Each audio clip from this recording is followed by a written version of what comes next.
Now, an alert is fine, but let's try something next that will actually modify the page itself. I'm going to add another function in here where we're going to add text right to the page. I'll start by adding a line right below our alert script, and this time I'm going to use a write function. But it's going to be a little bit different because we need to write to a specific place. So the way I'm going to set this function up is by first using the keyword document. To connect the document location with my function, I'm going to use a dot in between, and then I'm going to write the function, which is called write. Again, it has parentheses, just like all functions do. And inside the parentheses, I'll add the text, JavaScript created this text. Again, it's in quotes because I want those exact characters placed onto my page. Now, let's end the line with a semicolon. Save our changes, and we'll go out and test the document. Once again, I'm seeing our alert box, so I'll just click OK. And as soon as I click OK, you can see that our JavaScript text is added right after the paragraph. Now let's try something else with this write function. We used it to write text, and our HTML document or HTML code is text, so we should be able to have JavaScript add text and HTML code as well. Let's try that out. I'll go back to my document. And what we'll do is we'll just go back to the document write statement that we set up before, and let me just add some HTML tags to it. I'll bold the word created by just simply adding a strong tag at the beginning, and then go down to the end of the word and we'll add a close strong tag, just like we would in our HTML document. And let's save that change. We'll go back to our browser, refresh, and I'll click that OK message one more time. And this time you can see that the word created is bolded just like we wanted it to with our HTML code. Now, last time with our alert statement, we switched the order of the code around, so let's do that again just to see what happens in this case. I'll go back to my document, and the first thing I'm going to do is grab that entire script block. I'll cut it out of its current location, and I'm going to paste it in between the h1 tag and the paragraph tag. So we'll drop it right in there. And just for fun, I'm going to grab the document statement. I'll cut that out. And I'm going to switch places with it and the alert statement. So our document write should happen first, and then we should see the alert. Now, based on what we saw last time, let's see if we can figure out what's going to happen. The page is going to render from the top down, so we should see the title, JavaScript Basics, and we actually should see the document write statement executed next. And then we should see the alert statement come up after that. Now, notice the paragraph is down below all of these, and since the alert kind of pauses everything right in the middle, we have a stopping point, and we should see the title, our JavaScript created this text, and our alert message, and we should only see the paragraph after we finish closing the alert. So let's try it out. I'll save these changes to my document once again. We'll go back out and refresh our page, and let's take a look at what we've got. We've got our title. We've got the JavaScript created this text and our alert box. I'll click OK, and then you can see that the page finally gets around to putting the paragraph in here.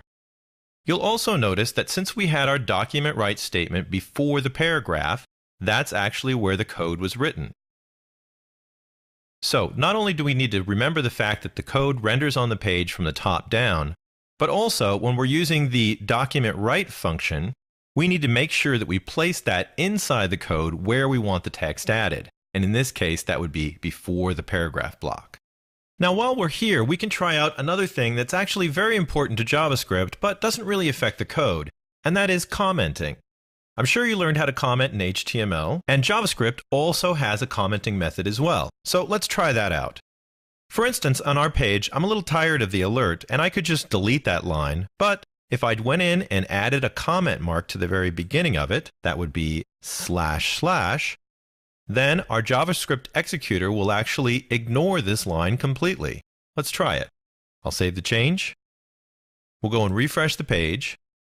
And this time we get no alert message. All the rest of the elements come up here just fine, but we're not seeing that one line of code because we commented it out. Now, that's just one use of a comment mark. A more common use of the comment mark is actually to leave notes to yourself or to anyone else who'd be reading the script. If you've gotten script from a really good source, there's a good chance that they've commented portions of the script to tell you what's going on, and that's really helpful. So if you are doing some of your own scripting, it's not a bad idea to leave some notes for when you come back to it later.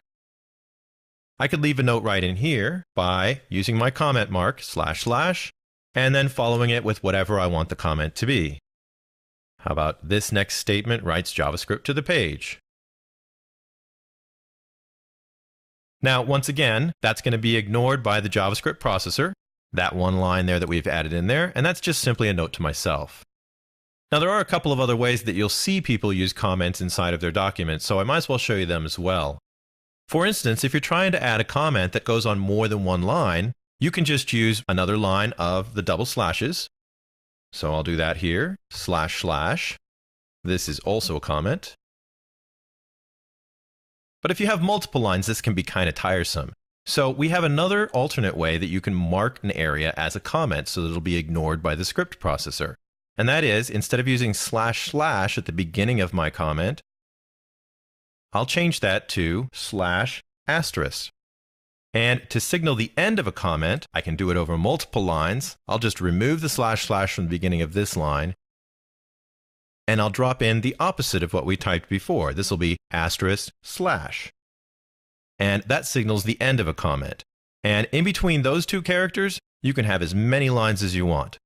So that's typically used to add a lot of description to a script and let others know what's going on with a small paragraph. Now, a third way to add a comment is using the //, but you can use this one right in line with a regular JavaScript function. I'll just go down to the end of the line after the semicolon, and I can go in and add my // there and say this is a comment. The bottom line in all the comment setting is you should go ahead and leave notes to yourself or to other people because it's a good practice and because you want others to do it for you as well.